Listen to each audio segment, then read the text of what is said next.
CIF, Cost, Insurance, and Freight, Incoterms 2020 rules updated. CIF is similar to CFR in all but one aspect. Even though the risk is transferred to the seller upon loading a vessel with goods, in CIF, the seller must take out the minimum level of insurance cover for the buyer's risk. Cost, Insurance, and Freight, Key Changes and Updates. This rule dates back to the early years of international shipping and has largely remained unchanged since then.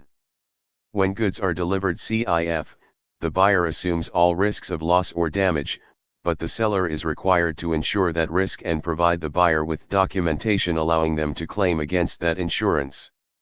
Typically, the seller will provide a certificate of insurance under the existing open marine policy, or an original insurance policy covering only the transaction. In both cases, the seller would be the insured and required to endorse the document on the reverse, so that any bona fide owner of an insurable interest in the goods could make a claim. CIF Seller and Buyer Obligations, Costs, and Risks. CIF A1/B1 General Obligations. A1, General Obligations, Seller.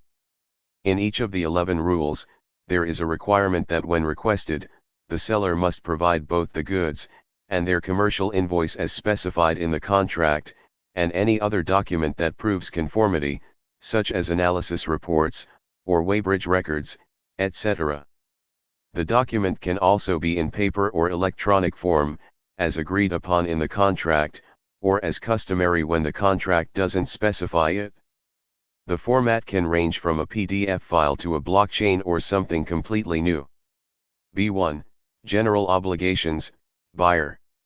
It is the buyer's responsibility to pay the price of goods as per the contract. The rules do not specify payment as to when it should be made: before shipment, immediately after shipment, 30 days after shipment, half now, half later, or how it is to be paid: prepayment, on presentation of documents to a bank, under a letter of credit, or another arrangement. The contract should specify these matters. CIF A2/B2, Delivery. A2, Delivery, Seller.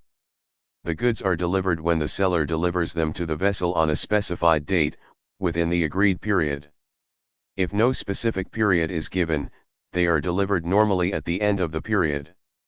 The goods are delivered when the seller loads them onto the vessel rather than when the vessel reaches its destination. B2, Delivery, Buyer. The buyer must take delivery of goods not only when the seller delivers them on board the vessel, and receive them from the carrier at the designated destination port. In other words, delivery occurs when the goods are released from the seller's control, not when they arrive at the destination. CIF A3/B3, Transfer of Risk. A3, Transfer of Risk, Seller. The sellers assume all risks of loss or damage to goods until they have been delivered under A2 described above. This rule does not apply to loss or damage in the circumstances described in B3, which differ from the buyer's duties described in B2. B3, Transfer of Risk, Buyer. At the point of delivery, all risk of loss and damage to the goods passes to the buyer. In the event the buyer fails to inform the seller of the destination port, or the location within that port, then the seller will not be able to deliver under A2, and the buyer will be responsible for loss or damage to the goods after the agreed date, or after the agreed period has come to an end. CIF A4/B4, Carriage. A4, Carriage, Seller. Unless otherwise agreed, the seller must arrange or procure a contract to transport the goods, from the agreed point of delivery in Article A2, to the named port of destination or, if agreed, to the designated point, quay or wharf, in the port. It is necessary to carry the goods on usual conditions appropriate to the type of goods, by a vessel customarily used to take the kind of goods, using the standard route, often negotiated in the contract of sale, at the seller's expense. B4, Carriage, Buyer. There is no obligation on the buyer's part to arrange for carriage. CIF A5/B5, Insurance. A5, Insurance, Seller. The seller's responsibility is to arrange the insurance contract, at its own expense to cover the buyer's risks.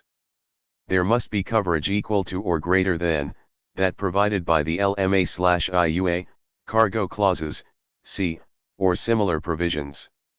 Coverage of this type is the minimum available for defined risks. Undefined items are not covered.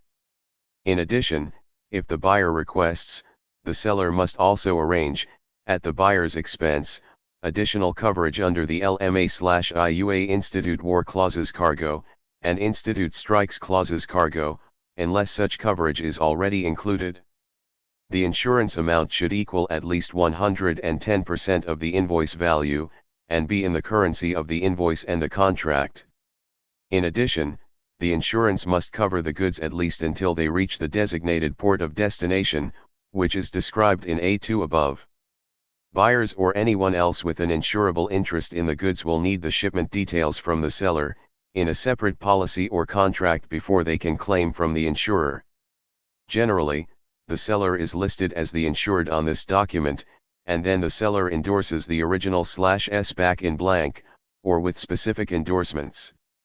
Upon the buyer's request and at the buyer's expense, the seller is also responsible for providing any additional insurance information the buyer may need. B5, Insurance, Buyer. Even though the buyer risks loss or damage to the goods after the delivery, it is not the buyer's obligation to insure them. However, a buyer must provide the seller with all the information necessary to arrange any additional insurance requested by the buyer, under A5 if the seller requests it. CIF A6/B6, Delivery/Transport Document. A6, Delivery/Transport Document, Seller. As part of the purchase, the seller must furnish the buyer with the usual transport document, covering transportation to the agreed port of destination. Transport documents must relate to the goods within the agreed shipment period. This document should enable the buyer to claim the goods, from the carrier at the named place of destination, or in a string sale, be able to transfer ownership of the goods to a subsequent buyer, by transferring this document. B6, Delivery/Transport Document, Buyer. The buyer must accept the seller's transport document if it is within the terms of their contract. CIF A7/B7, Export/Import Clearance. A7, Export/Import Clearance, Seller. A seller must perform the necessary export clearance formalities at its own expense, including licenses, permits, security clearances for export, pre-shipment inspections, and any other authorities or approvals required by the country of export. It is not the seller's responsibility to arrange for transit/import clearances. Nevertheless, at its own risk, the seller will assist the buyer in obtaining any information and documents necessary to comply with formalities required by the country of transit or import, such as permits and licenses, customs clearance, and pre-shipment inspection, and any other official approvals. B7, Export/Import Clearance, Buyer. A buyer must assist the seller in obtaining any documents, or information necessary for all export-related formalities required by the country of export, at the seller's request, risk, and cost. The buyer must complete and pay for all formalities required by any transit country or country of import. This includes all the permits and licenses necessary for transit and import, security clearances, pre-shipment inspections, and other official approvals and authorizations. As they occur after the delivery, the buyer is responsible for them. It might seem strange at first that both the buyer and seller are responsible for inspections before shipment.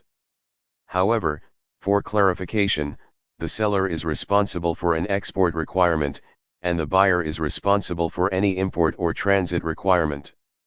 CIF A8/B8, Checking/Packaging/Marking.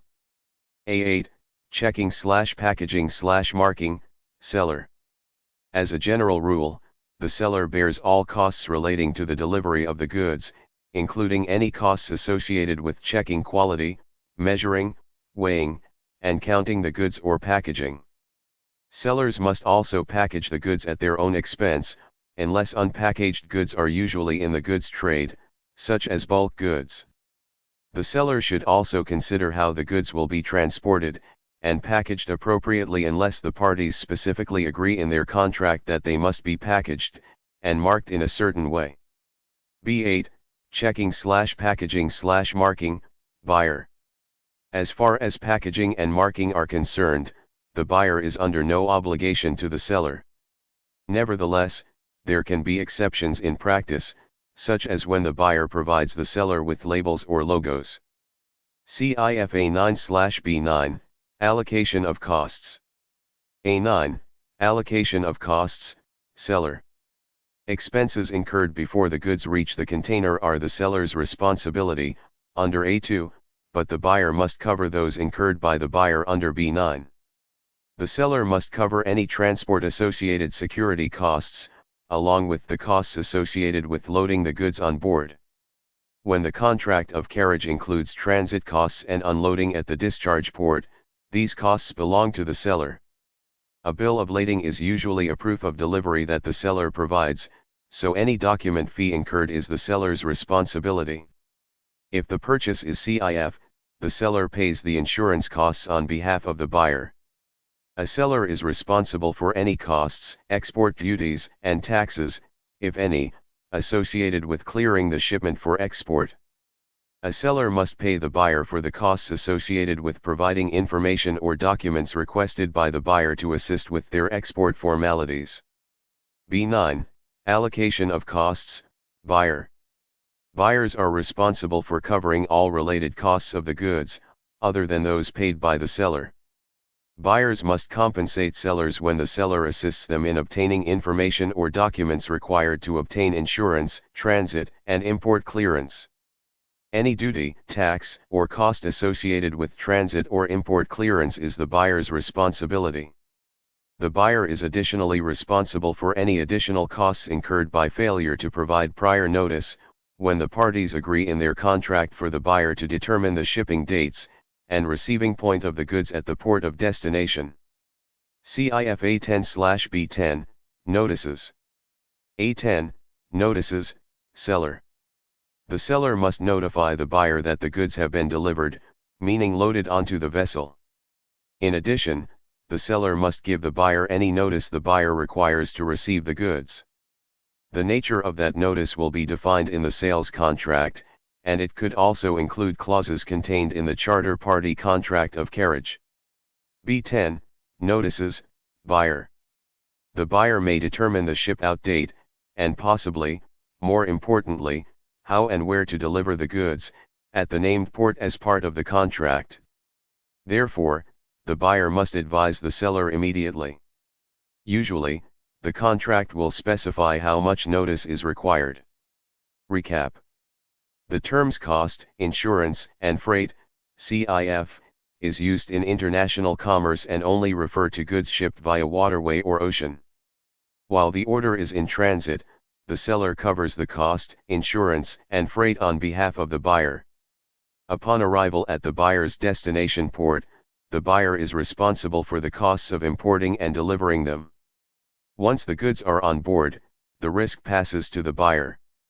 Damaged goods in transit must be reported to the shipper's insurance company by the buyer. Thank you for watching, and I hope the information provided in this video gives you a better understanding of the Incoterms rule for CIF. Do drop me your comments and let me know your thoughts.